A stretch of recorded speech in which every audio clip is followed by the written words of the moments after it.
ओडिशा रे सुभद्रा योजना माध्यम महिला को 50,000 टंका प्रदान नहीं बीजेपी तार प्रतिश्रुति पालन करुथिबा बेले एबे आरंभ हेबाकु जाउछि लाडो लक्ष्मी। ताहा किंतु ओडिशा रे नुह हरियाणा रे।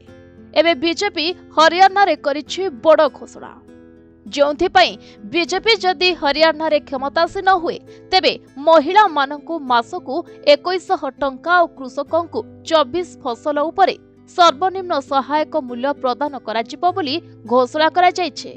तेबे अक्टोबर 5 रे हरियाणा विधानसभार 90 आसन पर निर्वाचन अनुष्ठित हेबाकु जाउथिबा बेले विरोधी दल कांग्रेस पक्षरु इस्तेहार प्रकाश पाइथिला। आउ एहार दिनक परे बीजेपी राष्ट्रीय अध्यक्ष जेपी नड्डा दलीय इस्ताहार उन्मोचन करिसंती, जोंथिरे मुख्यतः 20टी प्रसंग को गुरुत्व दिया जायछि। राज्यर समस्त महिला को लाडो लक्ष्मी योजना रे मासिक 2100 टंका सहायता दियाजिबो। राज्य रे 10टी औद्योगिक सहर निर्माण कराजिबो। प्रति सहरर 50,000 युवती युवकों नियुक्ति दियाजिबो। चिरायु आयुष्मान योजना रे परिवार पिछा 10 लाख टंका पर्यंत मागणा चिकित्सा सुविधा मिलिबो।